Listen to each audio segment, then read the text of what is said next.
Oke, berikut untuk bagian transaksi.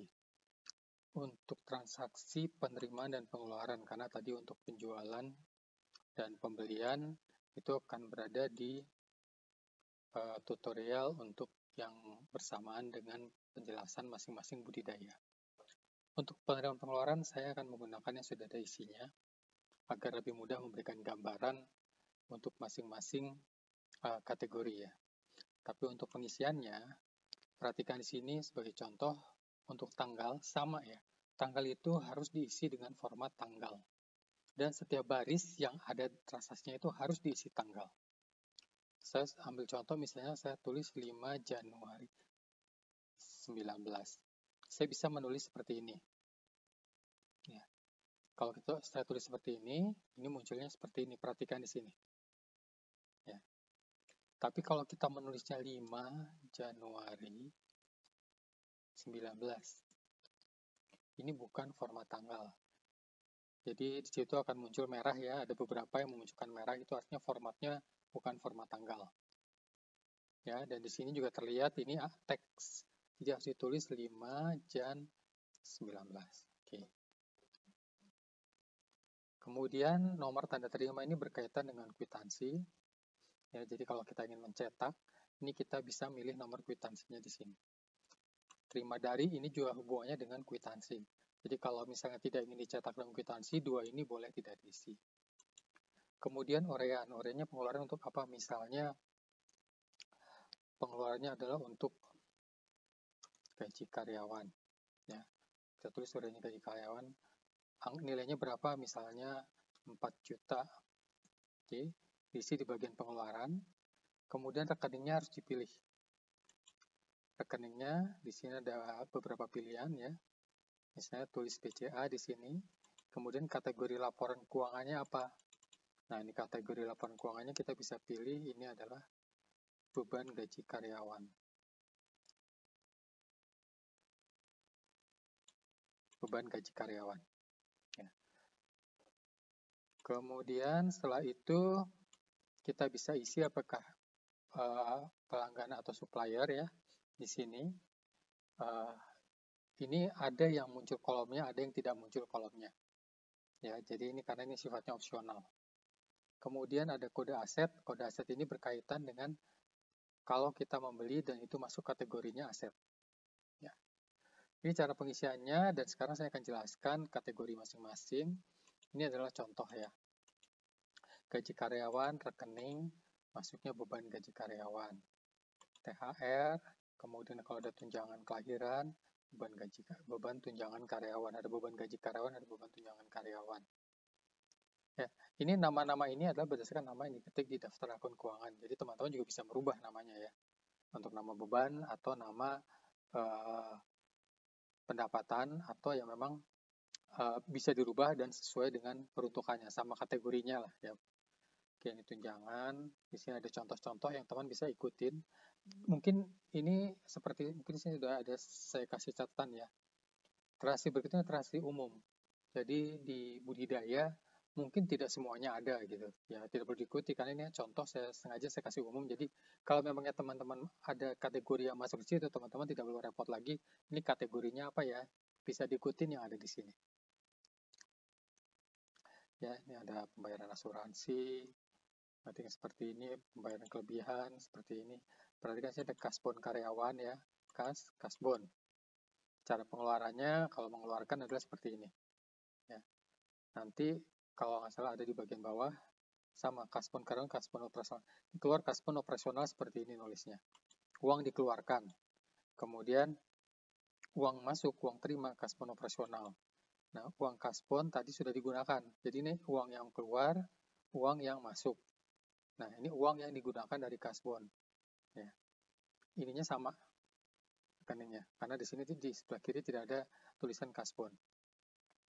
Sama nih kasbon, karyawan pinjam uang, tulisnya seperti ini. Kemudian karyawan membayar kasbon, tulisnya seperti ini. Ya. Jadi perhatikan format-format penulisan kategorinya. Di bagian kiri ini hanya disediakan ini ya. Jadi tidak sebanyak yang di bagian kanan. Jadi penulisan yang salah atau tidak sesuai itu efeknya adalah ke neraca. Jadi neracanya akan tidak balance. Ini pembayaran tagihan air, kemudian ini kalau terima pinjaman dari bank ya, kategorinya utang bank. Ini membayar angsuran ya, yang dibayarkan adalah bunganya. Perhatikan ini beban bunga, kemudian utang bank. Jadi kategorinya berbeda ya. Ada bunga dan pokok. Kemudian kalau ada pinjaman dari owner, kemudian ini bayar pajak karyawan, kemudian ini ada pajak PPh final, kemudian ini contoh ini bayar iklan, bukan pemasaran, ya, bayar kartu kredit, ya, perhatikan ada penyesuaian dan lain-lain. Kemudian ini kalau sewa ruko, begini kira-kira nulisnya ya. Kemudian ada bayar pajaknya, ada ini semua masuk pengeluaran di muka. Kemudian sewa kantor, kalau misalnya sewa kantornya itu di gedung, itu biasanya ada uang jaminan, ada service charge, ada bayar uang jaminan juga di muka dan itu bisa dikembalikan. Kategorinya sudah disiapkan. Ya, hanya tinggal digunakan. Kemudian ini kalau tadi misalnya beli nyicil dari Topet gitu misalnya. Dan perhatikan di sini begitu aset, nanti di kode aset yang ini akan muncul warna pink. Ini artinya harus diisi. Dan perhatikan harus dipilih yang kosong. Kalau memang kita membeli baru, dipilih yang kode asetnya kosong. Jadi kalau kita masuk ke sini, ya, daftar aset kosong mulai 2. Jadi kita harus mengisi di dalam pengeluaran itu mulai nomor 2. Tapi kalau ternyata nomor 2 dipakai di pembelian, ya mulai nomor 3 dan selanjutnya. Yang penting adalah jangan sampai sama, kecuali asetnya adalah aset yang untuk dijual. Karena begitu aset itu dijual, berarti harus dipilih aset nomor yang sama agar bisa terlihat datanya di sini. Jadi kalau kita masuk ke bagian penyusutan, ya loncat sebentar. Nah, seperti ini. Ini AS005, ini pembelian, ini ada penjualan, harus dipilih asetnya AS005 pada saat penjualan, agar bisa ke-detect dan di net off penyusutannya. Ya, ini contoh-contohnya beli mobil, kemudian jual mobil, ini jual mobil aset tadi yang AS005 ya. Perhatikan AS005 harus dipilih yang sama. Kemudian kalau teman-teman menemukan ada kategori yang tidak sama di sini, tidak sama itu maksudnya ini sebagai contoh nih, saya baru lihat ini harusnya jual mobil bukan aset furnitur, ya. Nah ini tinggal ini contoh, jadi yang betulnya adalah ini harusnya aset mesin atau aset operasional, ya. Nah saat pembelian dicek lagi karena harus sama nih. Kita lihat tadi pembelian mobil ada di mana. Penjualan aset, pembelian aset, di atas.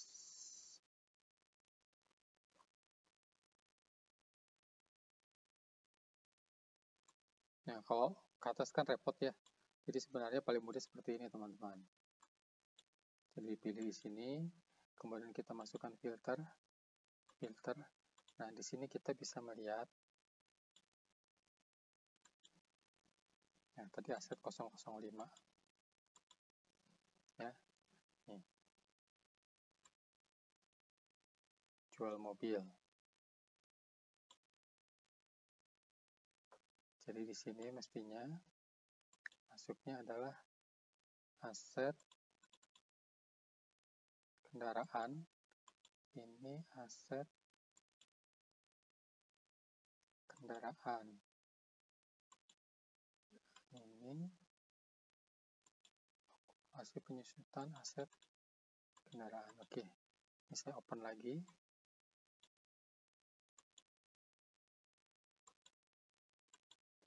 Oke, ya. Oke, kembali saya lanjutkan penjelasannya ya, penjelasan singkat ya.